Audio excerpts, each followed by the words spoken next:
ಇವತ್ತು ರುಚಿಯಾಗಿರುವಂಥ ಒಂದು breakfast recipe snacks ತುಂಬಾ ಚೆನ್ನಾಗಿರುತ್ತೆ. ಹೇಗೆ ಮಾಡೋದಂತ ನೋಡೋಣ. ಎಲ್ರಿಗೂ ನಮಸ್ತೆ, ನಾನು ಸುಪ್ರೀತಾ ಶೆಟ್ಟಿ. ವೆಲ್ಕಮ್ ಟು ಸ್ವಾದ.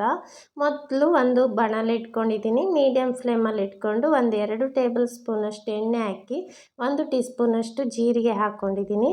1 ನಿಮಿಷ ಅದನ್ನು ಹುರ್ಕೊಂಡಿದ್ದೀನಿ. ನಂತರ 1/4 ಕಪ್ಪಷ್ಟು ಸಣ್ಣದಾಗಿ ಹೆಚ್ಚಿರುವಂಥ ಈರುಳ್ಳಿನ ಸಣ್ಣ ಉರಿಯಲ್ಲಿ ಹುರ್ಕೋಬೇಕು. 2 ನಿಮಿಷ ಹುರ್ಕೊಂಡ್ರೆ ಸಾಕು. ನಂತರ ಅದಕ್ಕೆ 1 ಟೇಬಲ್ ಸ್ಪೂನಷ್ಟು ಸಣ್ಣದಾಗಿ ಹೆಚ್ಚಿರುವಂಥ ಹಸಿಮೆಣಸು, ನಂತರ ಚಿಟಿಕೆಯಷ್ಟು ಅರಶಿನ ಪುಡಿ, ನಂತರ 1 ಟೀ ಸ್ಪೂನಷ್ಟು ಕೆಂಪು ಮೆಣಸಿನ ಪುಡಿ ಹಾಕ್ಕೊಳ್ತಾ ಇದ್ದೀನಿ. ನಂತರ ಇದನ್ನು 1 ನಿಮಿಷ ಸಣ್ಣ ಉರಿಯಲ್ಲಿ ಇಟ್ಕೊಂಡು ಹುರ್ಕೋಬೇಕು. ನಂತರ ಅದಕ್ಕೆ ನೆನೆಸಿರುವಂಥ ಹುಣಸೆ ಹಣ್ಣನ್ನು 1/4 ಕಪ್ ಹಾಕ್ಕೊಂಡಿದ್ದೀನಿ. ನೀವು ಹುಳಿ ಜಾಸ್ತಿ ಇದೆ ಅಂದರೆ 1 ಟೇಬಲ್ ಸ್ಪೂನಷ್ಟು ಹಾಕ್ಕೊಂಡ್ರೆ ಸಾಕು.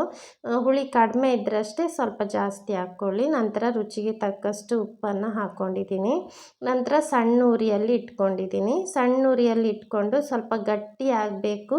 ನೀರೆಲ್ಲ ಹಿಂಗೆ ಹೋಗೋ ತನಕ, ಸ್ವಲ್ಪ ಗಟ್ಟಿ ಆಗೋ ತನಕ ಅದನ್ನು ಬೇಯಿಸ್ಕೋಬೇಕು.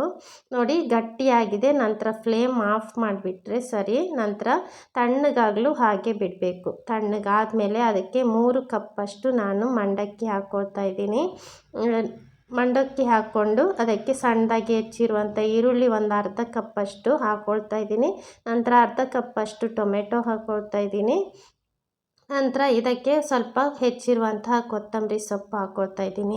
ತುರಿದಿರುವಂಥ ಕ್ಯಾರೆಟು ಸಹ ಹಾಕ್ಕೋಬಹುದು. ತುಂಬಾ ರುಚಿಯಾಗಿರುತ್ತೆ. ನೋಡಿ, ಚೆನ್ನಾಗಿ ಅದನ್ನು ಮಿಕ್ಸ್ ಮಾಡ್ಕೋಬೇಕು. ಮಸಾಲೆಯೊಟ್ಟಿಗೆ ಚೆನ್ನಾಗಿ ಮಿಕ್ಸ್ ಮಾಡಿಕೊಂಡು ಇದನ್ನು ಇಡೋ ಹಾಗಿಲ್ಲ, ಇನ್ಸ್ಟೆಂಟಾಗಿ ಕೂಡಲೇ ತಿನ್ನೋದು. ನಾವು ಮಸಾಲೆ ಏನು ರೆಡಿ ಮಾಡ್ಕೊಂಡಿದ್ದೀವಿ ಅದನ್ನು ಸ್ಟೋರ್ ಮಾಡಿ ಇಟ್ಕೊಂಡು ಯಾವಾಗ ಬೇಕೋ ಆವಾಗ ಈ ರೀತಿ ಮಿಕ್ಸ್ ಮಾಡಿಕೊಂಡು ಸರ್ವ್ ಮಾಡಿದ್ರೆ ಸರಿ. ತುಂಬಾ ರುಚಿಯಾಗಿರುತ್ತೆ. ಬ್ರೇಕ್ಫಾಸ್ಟಿಗಂತಲ್ಲ, ಸ್ನ್ಯಾಕ್ಸಿಗೂ ಸಹ ಸೂಪರ್ ಆಗಿರುತ್ತೆ.